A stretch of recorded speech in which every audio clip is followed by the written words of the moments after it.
Health magazine a number of years ago said you're one of 5 women that changed the way that everybody eats.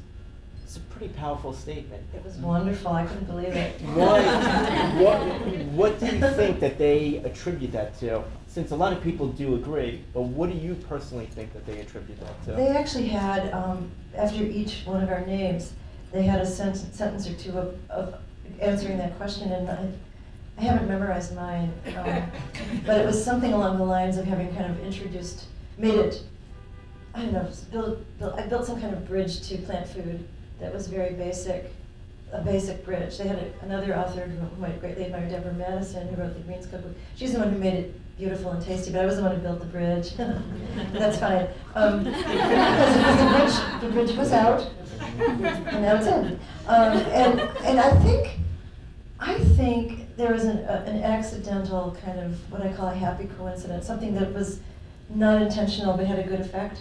Is there a word for that? All you Cornell grads.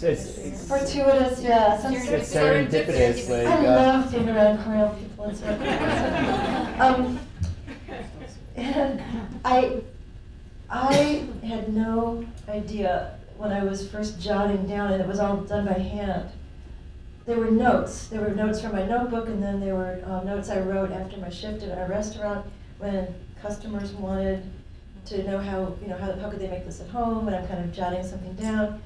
It was so informal, and it was so personal. And when I thought, well, I've been writing the same thing over and over, why don't I just go to the copy mat and print it up? That became the Moosewood Cookbook. I had no idea that anyone who wasn't in my immediate life, my friends, our customers, my mother, my aunt, my cousin, I thought it would be my inner circle. And it was extremely casual, and it was a very intimate voice. And then also the publishing world being very, very different, the world of commerce in general being so different than, there was so much more patience for launching a product and giving it a chance.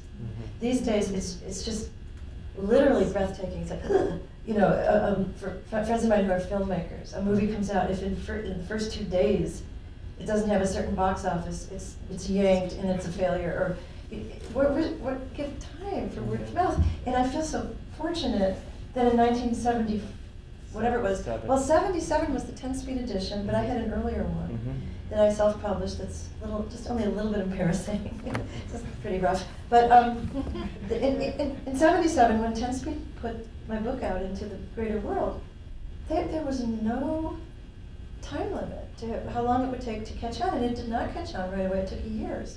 They just kept it in print. There was no advertising. So there was a patience factor.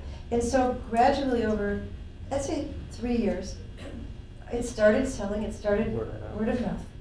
And then I realized, oh my gosh, strangers are buying this book that was so personal. People I don't know are buying this.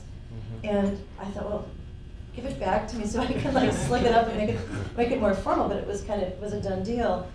However, I think that's what built that bridge, was the fact that there was a layer of formality removed. It was a layer of formality I might have put in had